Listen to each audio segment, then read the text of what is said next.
Meus irmãos, eu cumprimento a todos com a paz do Senhor. Louvo a Deus pelo privilégio que Ele me proporciona de estar retornando a esta casa para hoje participar desse culto que tem título Culto da Família. Eu quero agradecer ao pastor Elias e a missionária Lígia, cuja pastoreiam esta igreja e a convenção. Quero desejar ao pastor Elias e a sua família todas as sortes de bênçãos sobre sua vida e sobre seu ministério.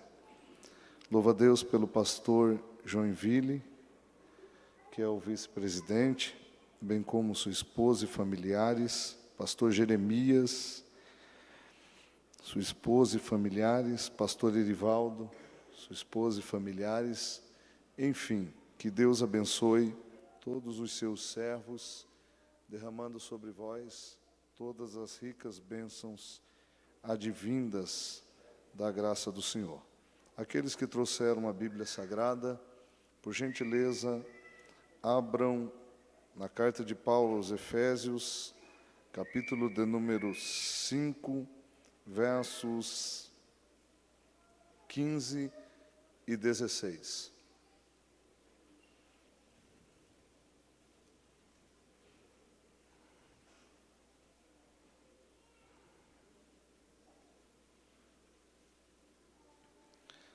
Assim diz a palavra de Deus: portanto, vede prudentemente como andais, não como nécios, mas como sábios, remindo o tempo, porque os dias são maus.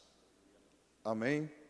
Podeis tomar os vossos assentos, por gentileza.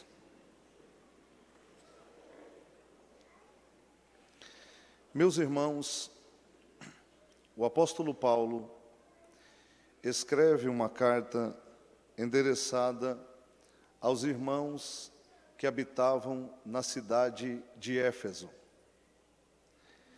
Essa carta foi escrita a fim de direcionar os nossos irmãos que ali habitavam dentro de um contexto que chamo de comportamento.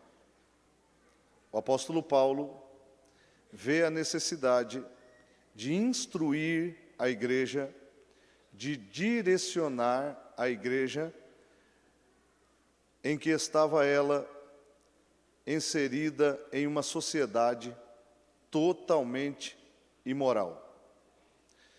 Quando nós lemos a carta de Paulo aos Efésios, percebemos a preocupação que o apóstolo Paulo carregava, mesmo faltando 3 meses para a sua morte. Ele escreve esta carta, entrega a Tíquico e manda que Tíquico leve esta carta para que esta carta seja lida na igreja estabelecida em Éfeso. Por que Paulo estava tão preocupado? Por que Paulo escreveu esta carta? Vejam, o mundo primitivo estava envolvido em todos os tipos de imoralidades.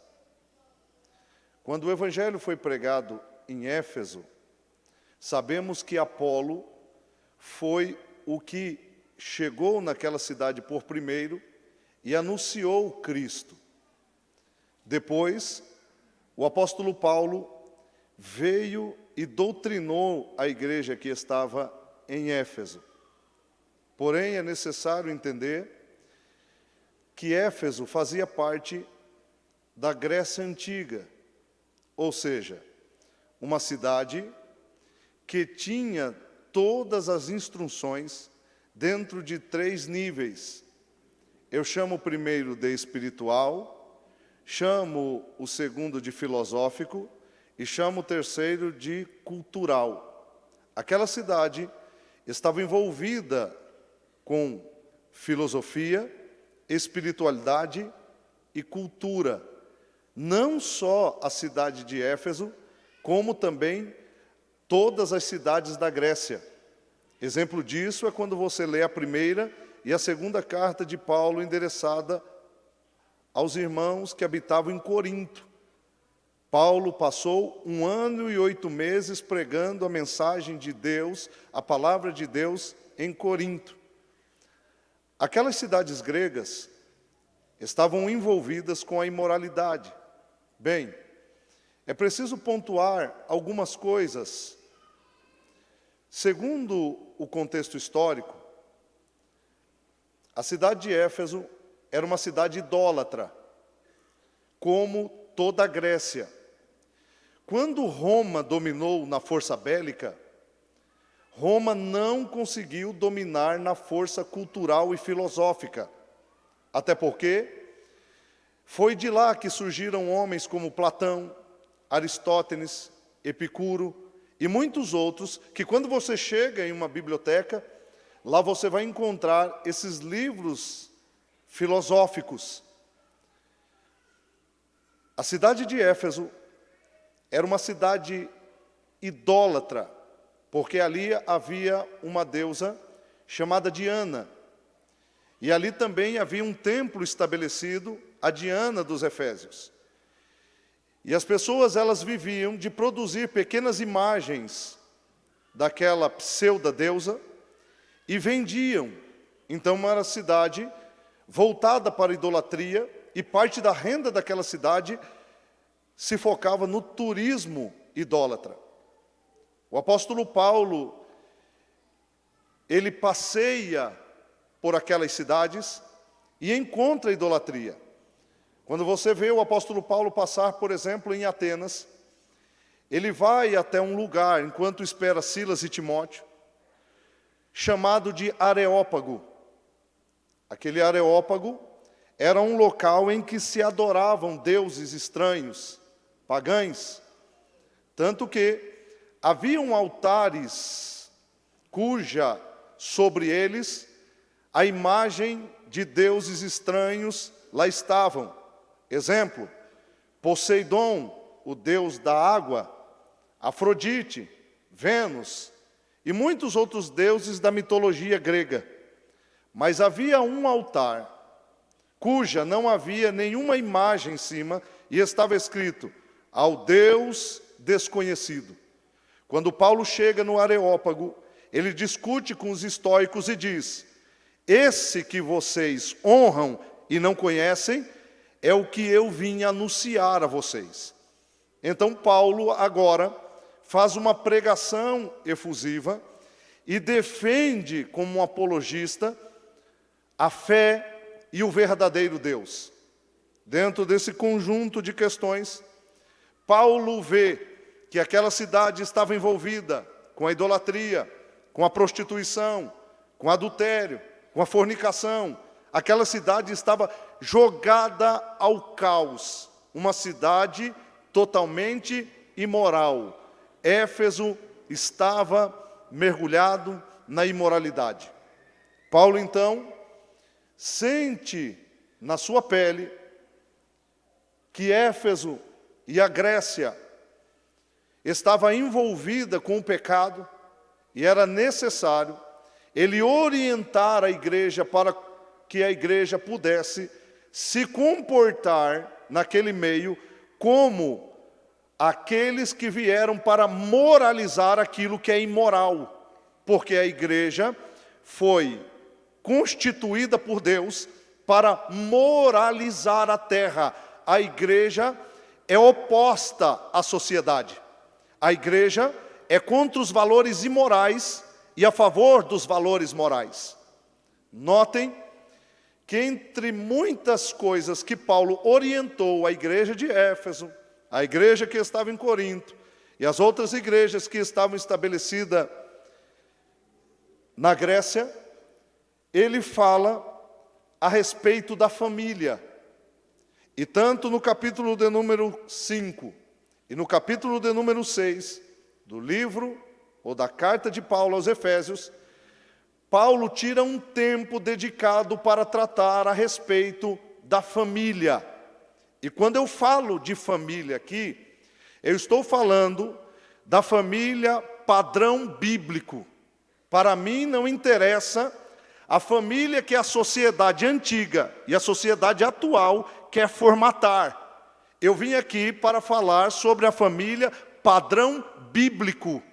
Eu não tenho nada a ver com filosofias, eu não tenho nada a ver com cultura, eu estou falando aqui a respeito da família cristã, família baseado na cultura sócio-judaica, família criada por Deus. E qual é a família criada por Deus, instituída por Deus, que o apóstolo Paulo ensinou? A família instituída por Deus, o padrão bíblico é macho, fêmea e sua prole. Fora disso não existe família, é gambiarra. Eu não sei aqui em São Paulo como chama a palavra, ou como é entendida a palavra gambiarra. Mas lá no Paraná, é um jeitinho de você tentar consertar algo, para depois você consertar como deveria. Então é gambiarra.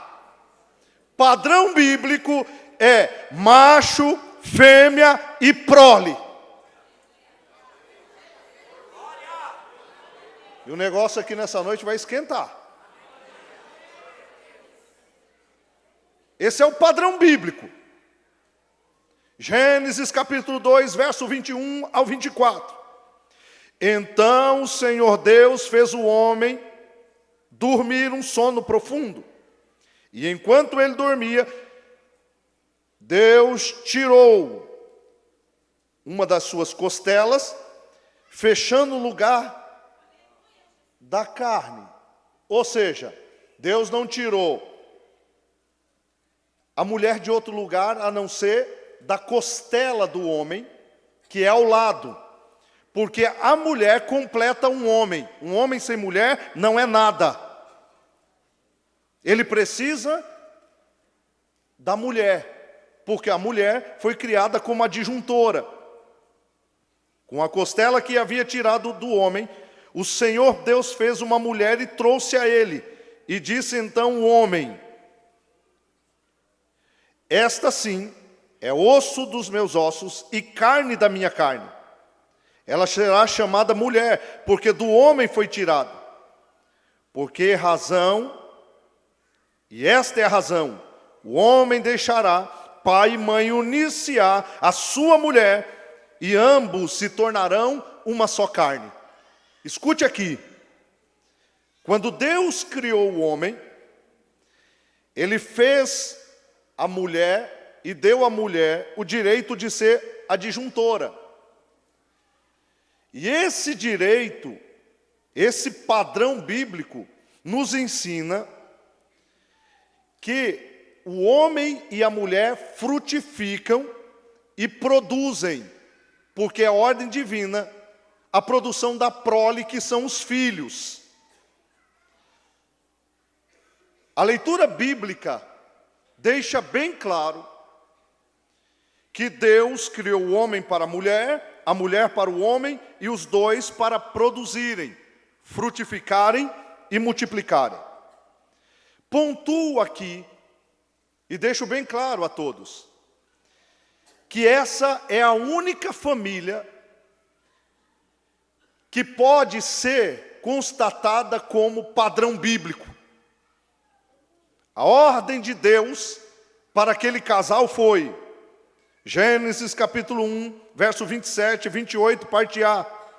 E criou Deus o homem à sua imagem, e a imagem de Deus o criou, macho e fêmea os criou.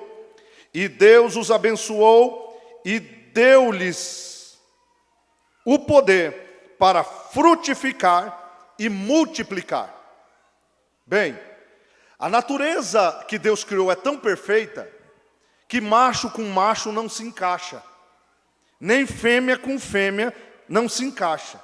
Até o som da igreja aqui tem um macho e uma fêmea. Até um instrumento que os irmãos tocam tem um macho e uma fêmea. E eu não sou preconceituoso. Eu estou falando de conceito bíblico. Ora, se Deus criou o homem para a mulher e a mulher para o homem, todo outro tipo de família e casamento é aberração, é gambiarra. E não adianta querer dar jeito, porque, biblicamente, esse é o padrão que Deus criou. Agora veja como Deus é perfeito.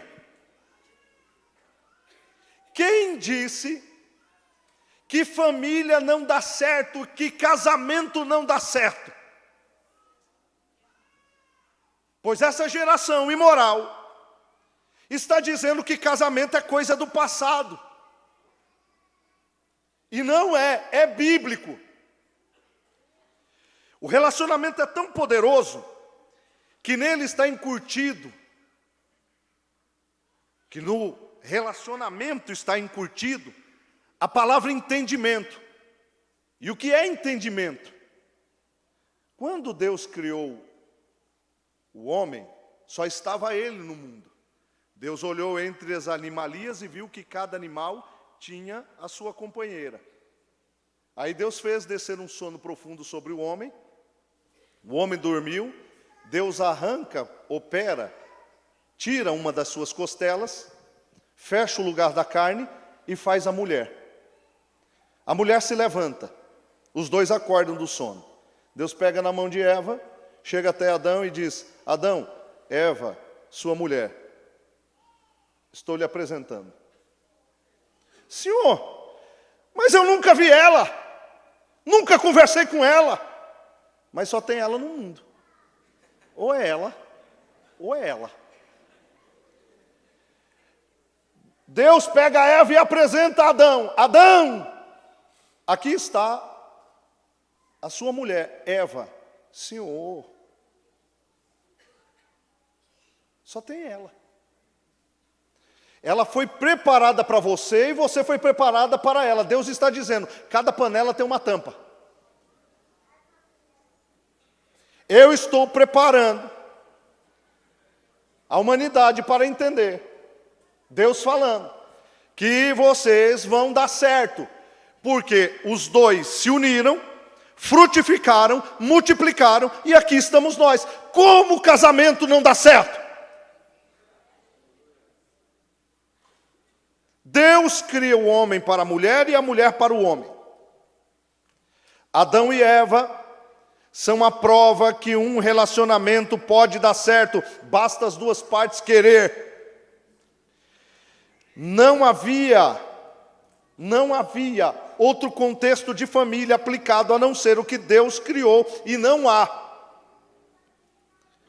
Escute, depois da criação, depois da multiplicação, que veio através da frutificação, existem 5 pilares que nós encontramos que são responsáveis por sustentar uma família. Primeiro, Deus. Coloque Deus na sua família. Segundo, amor. Ame, porque sem amor uma família não sobrevive. Relacionamento, entendimento, finanças, porque ninguém vive sem dinheiro. 5, saúde, porque é necessário termos saúde para viver. Esse padrão que Deus criou é perfeito, a fim de que tenhamos esses pilares para nos sustentar. Agora, eu deixo bem claro aos que estão me ouvindo neste lugar, sobre cada um, ou sobre cada família, Deus colocou a responsabilidade de fazer a família dar certo sobre nós. Então é nossa responsabilidade fazer a família dar certo. Eu quero aqui deixar algo específico e bem claro. A sociedade tem odiado a igreja, porque ela não suporta ver a família dentro do contexto e padrão bíblico. O que querem é desfigurar aquilo que Deus criou. Não querem, não aceita esse padrão moral bíblico. E por quê? Porque nesse padrão moral bíblico, cada um dentro do contexto tem uma função para que a família dê certo. Exemplo, Deus criou o homem para ser autoridade. Segundo a Bíblia, Deus criou o homem para ser o cabeça da mulher. As feministas ficam endemoniadas. Veja o que diz Efésios 5:23. Porque o marido é o cabeça da esposa, assim como Cristo é o cabeça da igreja, que é o seu corpo, o qual ele é salvador. Deus colocou o homem como cabeça da mulher. Aí tem mulher que diz, mas eu sou o pescoço. Mas ele é o cabeça, ele é a autoridade. A autoridade do marido é tamanha, que olha o que diz Efésios 5:25. Maridos, cada um de vós amai a vossa mulher, e não as vossas, que cada um tem a sua. Assim como Cristo amou a sua igreja e sacrificou-se por ela. A obrigação do homem é tamanha dentro do contexto de um casamento, que a mulher tem primazia como o vaso mais frágil. E a Bíblia nos ensina que como ela é o vaso mais frágil, o homem deve dar a vida pela mulher como Cristo deu a vida pela igreja. É mais ou menos assim. Você está lá num parque, você e o seu marido andando. De repente aparece um leão. Você tem que se jogar na frente do leão para salvar ela.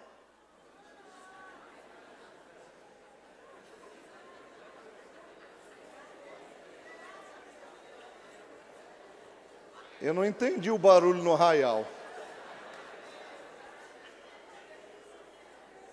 Deixa eu fazer uma leitura aqui. Eu acho que hoje é mais fácil jogar a irmã e dizer, nos vemos em Jerusalém. Olha a responsabilidade do homem. Ele é a lei. A mulher foi criada como equilíbrio, por isso foi tirada da costela, ao lado, equilíbrio. Olha o que a Bíblia diz às mulheres. Tito, capítulo 2, verso 3 ao verso 5. As mulheres idosas, porque hoje se tem piriguete, tem coroete por aí, viu? Tem umas coroas querendo virar mocinhas. Mas olha o que a Bíblia diz. As mulheres idosas, semelhantemente, que sejam sérias no seu viver, como convém às santas, não caluniadoras, não dadas ao vinho, mestras no bem, para que ensine as mulheres mais novas a serem prudentes, amarem os seus maridos, amarem os seus filhos, serem moderadas, castas, boas donas de casa, sujeitas aos seus maridos, a fim de que possam agradar a Deus.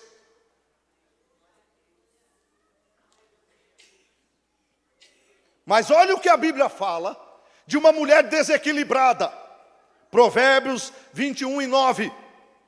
É melhor morar só, no fundo de um quintal, do que dentro de uma mansão com uma mulher murmuradora e briguenta.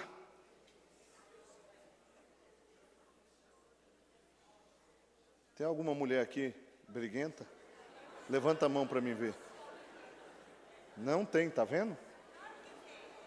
A senhora tem que se converter. A Bíblia está ensinando qual é o padrão moral do comportamento do homem e do comportamento da mulher.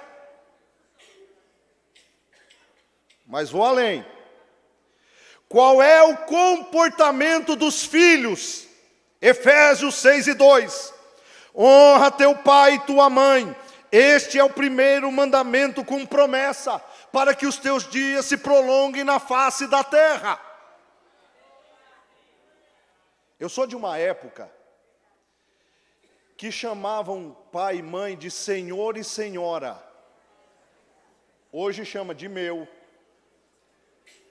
velho, bicho.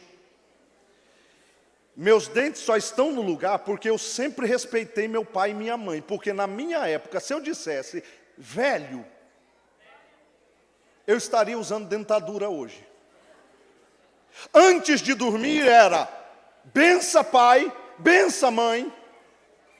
E a gente tinha que beijar a mão do pai e da mãe. Hoje, existem filhos que o pai formam eles nas faculdades, e quando está mais velho, coloca no asilo o pai e a mãe. E vão receber a recompensa, porque aquilo que se planta, se colhe. Honra teu pai e tua mãe. Olha o que a Bíblia diz a respeito dos pais aos filhos.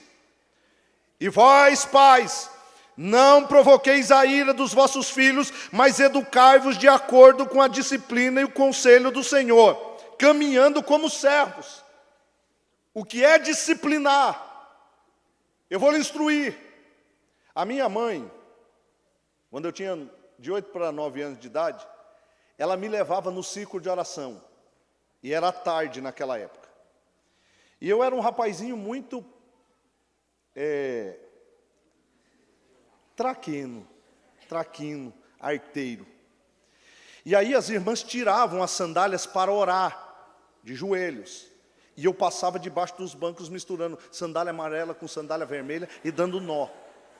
Quando as irmãs se levantavam, e esse meu testemunho não é para você fazer igual. Quando as irmãs se levantavam, diziam assim: Satanás passou por aqui. Minha mãe dizia: eu sei quem foi.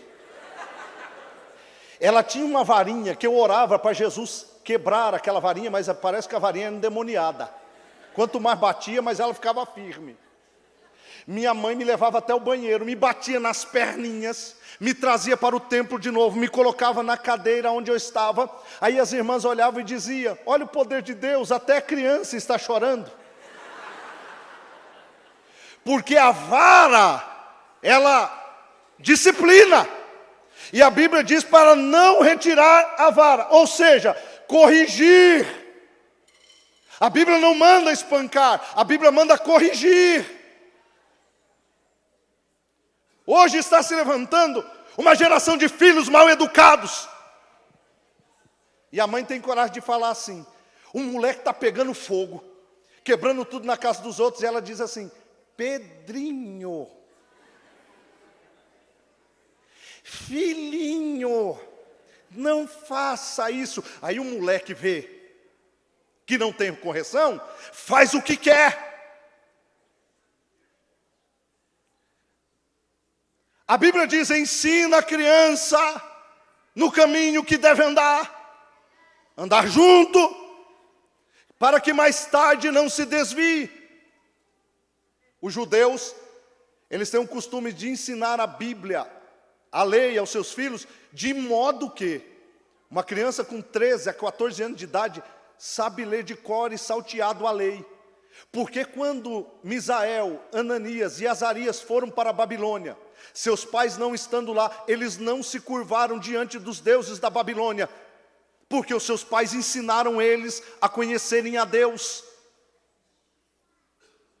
Dentro do objetivo da mensagem que trouxe aqui. Agora eu faço uma interferência ou uma observação geral. Dentro desse padrão, a Bíblia diz: o homem deixe a sua casa e procure uma mulher, e se una com ela, e formem a família, que é homem, mulher e a prole. A Bíblia diz assim: há tempo de abraçar e há tempo de afastar-se de abraço. Quem não é casado, é solteiro, cuide das coisas de Deus. E o casado, cuide das coisas da casa, da família. O que é que a Bíblia está nos ensinando? Vivemos uma geração que cada dia mais cedo está tendo relação sexual e está começando a namorar fora de tempo. Eu tenho uma menina de 14 anos, já avisei a ela, não é tempo de namorar. Aí alguém me disse, e se ela namorar escondido? Se eu pegar, apanho os dois. Porque é tempo de estudar. É tempo de se dedicar às coisas de Deus. Vai chegar a época de namorar. Mas como é que pode um piá que nem saiu das fraldas, piá lá no Paraná, moleque, que nem saiu das fraldas ainda, com 12 anos de idade, querer namorar, chega para o pai e diz, pai, me dá R$1. Para quê? Para levar minha namorada para chupar sorvete. Não é tempo de namorar, é tempo de estudar, é tempo de vir para a escola dominical, é tempo de orar. Vai chegar a época de namorar. Aí o pai e a mãe recebem um marmanjo de 14 anos que vai pedir a menina, a filha, e ele diz assim, pode namorar. O negócio está ficando tão preto, tão feio, que os pais ainda dizem assim, namora lá dentro do quarto, porque a cidade está muito perigosa. Aí fecha a porta. Você acha que eles estão cantando o hino da harpa lá dentro? Deus está aqui. Fogo estranho! Vai chegar a época, como eu fui procurando até achei. Que nem diz o pastor Isaías de Oliveira, coloquei a irmã Deliane no meu nome. Pimenta. Fábio de Oliveira Pimenta, Deliane Fernandes Rosa Pimenta. Escute. Quando eu comecei a namorar com a Deliane, nós dois somos sanguíneos. Ela é brava e eu sou bravo. Já deu para ver, né? E aí, na fase do namoro era tudo alegria. Aí a gente se casa. Quando eu estava na casa da minha mãe e do meu pai, a minha mãe dobrava o lençol da cama, colocava a minha roupa toda dobradinha, com tênis debaixo. Aí eu caso. Eu tinha costume de jogar a toalha em cima da cama, molhada, ou em cima do guarda-roupa. Casei. Minha esposa, que me chamava só de Mo, chega assim e diz assim, Fábio, o que é que aquela toalha está fazendo lá em cima da cama molhada? Eu disse, meu costume era esse, você está casado, bem-vindo ao casamento. Pegue aquela toalha e vá colocar no toalheiro. Aí eu fiquei maquinando o dia inteiro, o que é que eu vou fazer para pegar ela? Eu tenho que dar o troco. Todo quarto que ela passava deixava a luz acesa. Aí eu cheguei, minha filha, você acha que tem fantasma aqui em casa? Por que as luzes estão acesas? Nós começamos a nos entender. Eu fiz um casamento. E o casal foi para a lua de mel. Os dois sanguíneos. Quando eles voltaram, eu fui fazer uma visita. Eu toco a campainha, vi que o portão está aberto. De repente eu vejo ele correndo. E uma panela.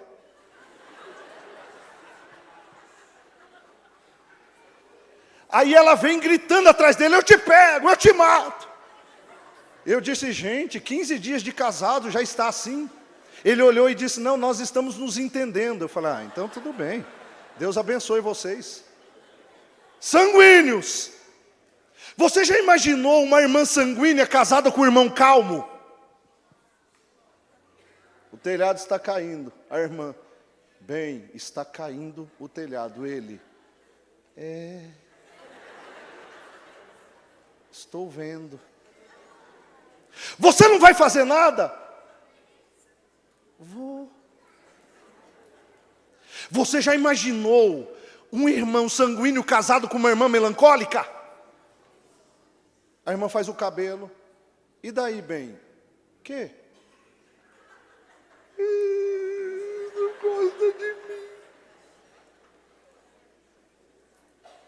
Nós começamos a nos entender. E hoje eu posso dizer que depois de 18 anos de casamento, a vida minha está muito melhor.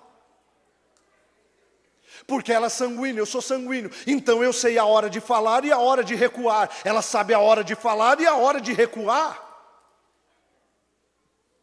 Casamos. Começamos uma vida. Quando eu comecei a minha vida, eu estava mais quebrado do que arroz de terceira. Eu não fiquei esperando. Eu vou completar 40 anos, terminar a faculdade, depois eu vou fazer um curso tal, um curso tal. Quando eu tiver com 45, eu vou pensar em casamento. Tem gente que quer, primeiro, conseguir as coisas para depois casar. E o casamento é uma bênção de Deus, que quando você casa, Deus vai te acrescentando aquilo que você precisa. Se eu perguntar aqui quem começou quebrado a vida, a maioria vai levantar a mão. Mas no processo da vida, Deus foi abençoando. Hoje você tem coisas que veio através do casamento, que é uma bênção de Deus. Quando eu casei, eu vim apenas com o dinheiro da gravata cortada. E depois, quando eu cheguei em casa, eu caí em si. O que é que eu vou fazer? Tirei essa mulher de casa e agora eu tenho que ser o provedor. Mas o Senhor me abençoou. Tem gente que fica escolhendo. Não, mais tarde. Aí vai cair naquele versículo. Aquilo que vem a mim, de maneira nenhuma lançarei fora. Porque não vai ser escolhido dentro de um propósito que deveria. Casei. Minha esposa tinha o sonho de engravidar. Nasceu uma menina. O nome dela é Anne. E aí, quando a Anne veio, as coisas começaram a melhorar na minha vida, porque a Bíblia diz que filhos são heranças de Deus. Essa geração que aí fora está, essa geração imoral, é contra o casamento. É contra a criação de filhos. E é por isso que está havendo uma diminuição de filhos drasticamente na nossa nação. Antigamente nossos pais queriam 5, 6. Hoje é 1. E olhe lá. Porque tem gente que está achando que filho é despesa, quando filho é bênção de Deus. As feministas estão pregando o aborto nessa sociedade imoral, para que as crianças não nasçam. Escute o que eu vou lhe dizer. Nasceu a Anne desenvolveu, se tornou uma adolescente, 14 anos de idade. Nossa vida foi abençoada por Deus, e esse processo é um processo no qual eu tenho acompanhado, eu tenho vivido. Agora eu tenho uma família. Eu estou cumprindo o que é mandamento, o que é bíblico. A minha filha está crescendo. E vai chegar a hora que ela vai embora. Esses dias eu disse para ela assim: tu promete que vai ficar com o papai até o resto da vida? Ela disse: papai, eu prometo. Eu falei: não prometa. Porque quando aparecer, no tempo determinado, que for para o namoro, ela vai seguir a vida dela, porque a vida é assim. Só que eu quero avisar o primeiro namorado da minha filha. Na Bíblia, a primazia a gente sempre sacrifica. Eu quero sacrificar ele para Deus. Os pais que estão aqui, dá glória, varão. Ela vai seguir a sequência da vida dela. E aqui, eu paro para fazer uma comparação E termina a minha mensagem. O que essa sociedade quer? Homens efeminados, que não é padrão bíblico de autoridade. Gente, o que está acontecendo com os homens? Porque na minha época, homem é símbolo de masculinidade. Cabra fazendo a sobrancelha.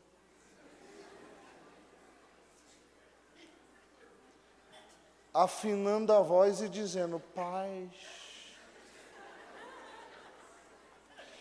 Rapaz, uma moça que quer casar, ela não vai querer repartir a saia dela com o marido. Ah, o senhor é preconceituoso. Veja o que essa sociedade está pregando: ideologia de gênero. Dentro de um corpo masculino, uma alma feminina. Mentira do diabo, Deus não erra.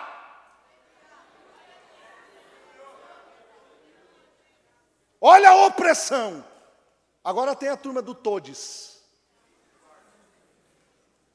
Eu fiquei abismado essa semana com um pastor da Assembleia de Deus que sobe em cima da sua tribuna e diz assim: a paz do Senhor para todos, todas e todes.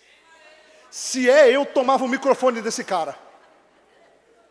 Olha aqui, todos vem do latim, fala dos dois gêneros, XX, XY. Todos e todas é redundância, está repetindo. Todos, todas e todes é imbecilidade. Porque não existe todes. Há uma pressão diabólica para censurar a família, para calar a igreja. Porque qual é a base da igreja? A família. Qual é o padrão bíblico da família? Homem, mulher e sua prole. Então vamos fazer o quê? Vamos calar a igreja. E como calar a igreja? Fazendo leis. O que estão fazendo? Tirando as Bíblias dentro das bibliotecas. Proibindo a cruz. Dentro de ajuizados. Proibindo orar. Proibindo abrir a sessão com uma leitura bíblica. Hoje você não pode mais falar nada, porque eles querem que nós aceitemos um padrão imoral e antibíblico. Todo dia a televisão está colocando um beijo gay. Você vai a um shopping, tem que tapar os olhos dos seus filhos. É uma sociedade totalmente imoral para descaracterizar a família. Não existe família entre dois homens. Não existe família entre duas mulheres. Isso é homossexualidade.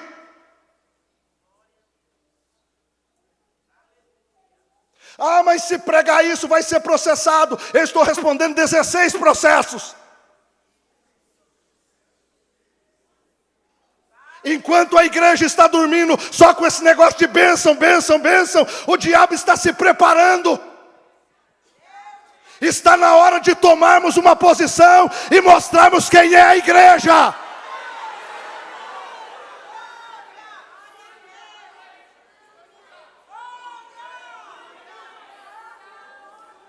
Se o mundo está dizendo, não, a igreja é legal, tem alguma coisa errada. Jesus disse, eles vão perseguir vocês. Eles vão trancafiar vocês dentro de cadeias. Eles vão tentar matá-los. Essa onda que está vindo aí, globalista, em que muitos crentes estão se aderindo, achando dura esse tipo de palavra, dizendo assim, não, isso é discurso de ódio, isso é discurso de Bíblia, de palavra.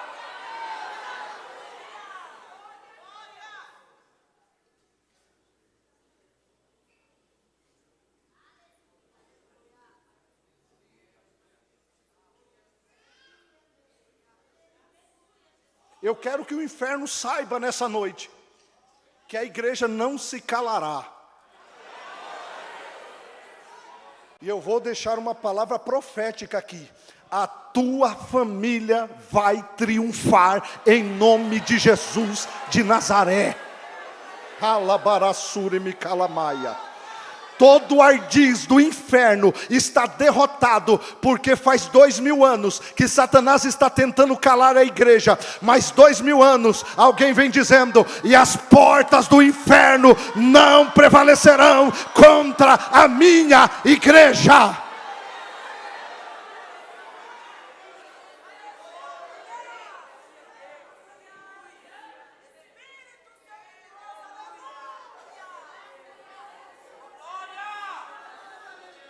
Rematou calabaia.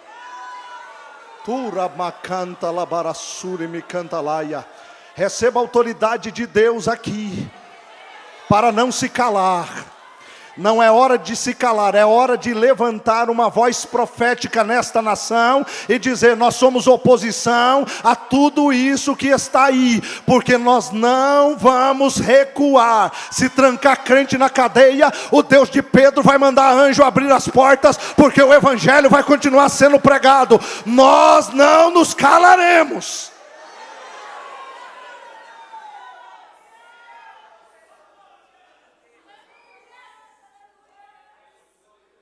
Eu vou terminar aqui. Querem desmoralizar a família.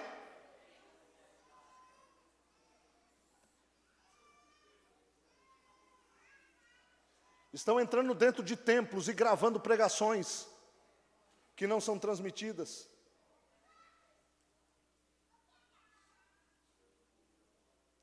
Estão colhendo todo tipo de informações para ver se calam a igreja. Já existem leis e leis e leis que estão sendo formatadas. Quando Paulo olha para a igreja que estava em Éfeso, ou em Efésio, os Efésios, Paulo está falando para aquela igreja, olha, vede como vocês andam com sabedoria, porque os dias são maus, e nós estamos vivendo esses dias. E deixa eu lhe dizer uma coisa, da última vez que estive isso, estive aqui, falei isso e repito. Sabe por que eu fui processado? Eu estava pregando Romanos capítulo 1. Romanos capítulo 1. Um rapaz aqui de São Paulo, que eu não sei de onde assistindo pela internet, se sentiu ofendido.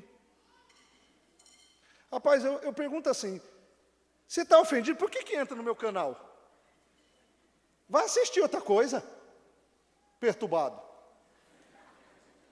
Entra no meu canal e começa a escrever um monte de coisa lá embaixo. Aí os irmãos da igreja não gostaram, vocês sabem como é que é crente.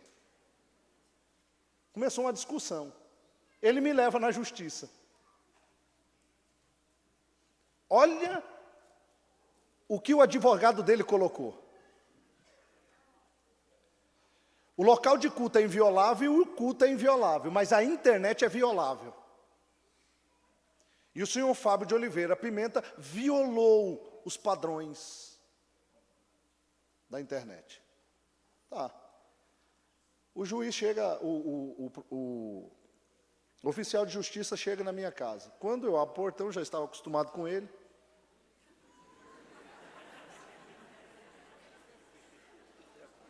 Já conhecia, falei, mais um. Ele disse, pois é, mais um. Eu entrei para cá, dentro de casa, comecei a ler. Aí li. Aí eu fui parar diante do juiz.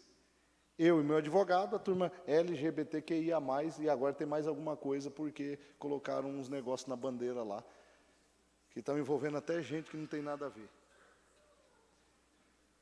E ele olhou para mim, o juiz, e perguntou assim, com que autoridade o senhor pregou contra os homossexuais? Olhei para ele e disse, não, eu não preguei contra homossexuais, porque eu amo as pessoas. Eu preguei contra a prática homossexual. Aí ele disse, então vou reformular a pergunta. Com que autoridade o senhor pregou contra a prática homossexual? Aí eu peguei essa Bíblia e disse assim, com esta palavra, que está na minha mão. Aí ele disse assim, está escrito na Bíblia? A Bíblia condena a homossexualidade? Aí eu disse assim, posso ler? Irmão, deixa eu ler a Bíblia. Pode ser em qualquer lugar. O responsável dela se manifesta.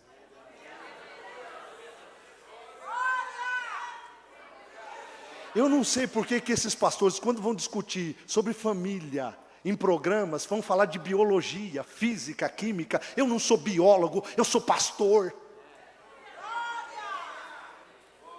Ó isso. Aí eu falei assim, eu vou ler Romanos para o senhor um trecho. Abri Romanos, capítulo 1 e comecei. E mudaram a verdade de Deus em mentira, e amaram mais a criatura do que o Criador, que é bendito. E aí eu li lá. Pelo que Deus abandonou as práticas infames, e até as mulheres mudaram o uso natural contrário à natureza, porque o que é natural, homem e mulher, e os homens também, semelhantemente, inflamaram a sua sensualidade uns para com os outros, cometendo pecado. E eles estão cheios de toda iniquidade, prostituição, malignidade, avareza, inveja, e fui lendo. Mas quando chegou no verso 32, aí o negócio foi feio. Eu li assim, embora tendo conhecimento da justiça de Deus, são dignos de morte espiritual os que tais coisas praticam, não somente os que fazem, mas também os que concordam com a prática.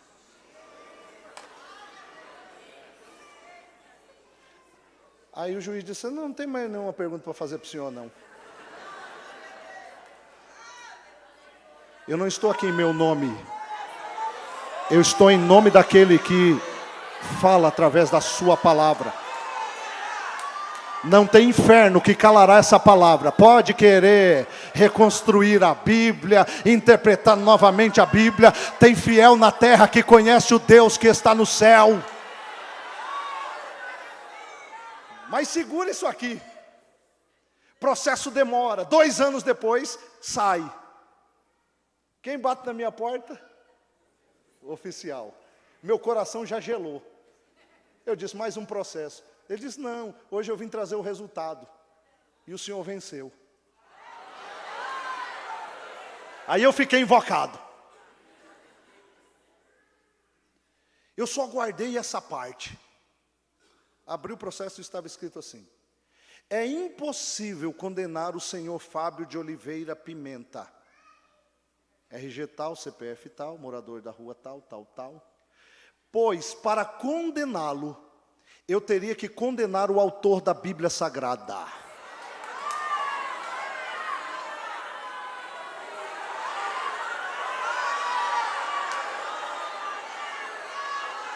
Quem é o autor da Bíblia Sagrada? Eu vou te dar uma chance.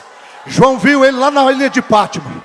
Seus olhos eram como chama de fogo, seu cabelo como a branca lã, vestido de linho fino, uma espada de 2 gumes saía da sua boca, a sua sandália como de latão reluzente, e na sua coxa estava escrito, Rei dos Reis e Senhor dos Senhores. É esse que criou a família, e ninguém vai destruir a família que Deus criou. Deus está na tua família. Levante a tua mão, abra a tua boca, glorifica a Deus. A tua família é uma bênção de Deus.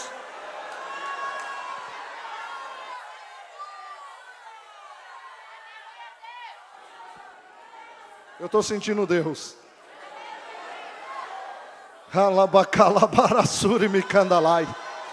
Tua filha não será uma lésbica, será uma cantora na casa de Deus, uma missionária. Teu filho não será um homossexual, será um pregador da palavra neste Brasil e fora, cheio do Espírito Santo. Teu casamento não vai acabar como o vizinho. A vizinha disse, Deus está reconstituindo sua família. Receba o que eu estou recebendo agora. Se tem alguém preso pela homossexualidade, a palavra está libertando agora. Olha isso.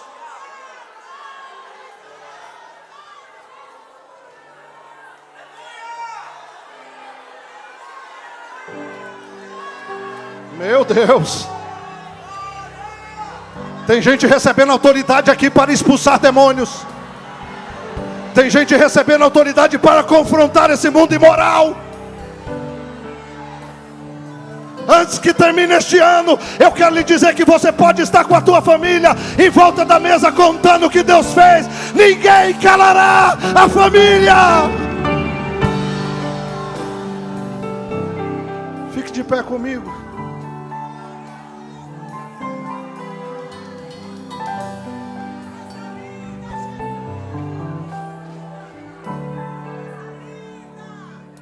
Tem alguém aqui nessa noite que quer aceitar Jesus? Pastor, mas a palavra foi muito dura. Não, eu não estou te perguntando isso. Foi a palavra. Tem alguém que quer se reconciliar? Sai do seu lugar e venha para Jesus. Alguém pela internet. Entregue sua vida para Cristo. Entregue sua família para Cristo. E deixa Cristo fazer parte da sua vida. Eu convido mais uma vez. Tem alguém que quer entregar a sua vida para Jesus? Se tiver, se manifeste, por favor. Jesus quer entrar dentro da tua casa, fazer morada na sua vida. Se não tem, que Deus lhe dê uma nova oportunidade. Eu queria que você fechasse os seus olhos. Se você está perto da sua esposa, dos seus filhos, abençoe a vida deles agora. Senhor, eu preguei a tua palavra, e a tua palavra nos ensina que a família é constituição divina, e o padrão bíblico é homem, mulher e sua prole. Aqui estão famílias, e essas famílias são a base da igreja, porque sem famílias não há igreja, sem família não há sociedade. Eu não sei o que o diabo está fazendo ou falando, mas eu sei o que o Senhor está fazendo e falando aqui nessa noite. Por isso eu te peço que abençoe a cada casal, a cada filho, seja de modo financeiro, espiritual, que essas famílias possam ser bênção, instrumentos para moralizar esse mundo imoral, para que, como Paulo nos ensinou, nós possamos ensinar aqueles que também nos ouvem. Senhor, eu abençoo a todos, em nome de Jesus.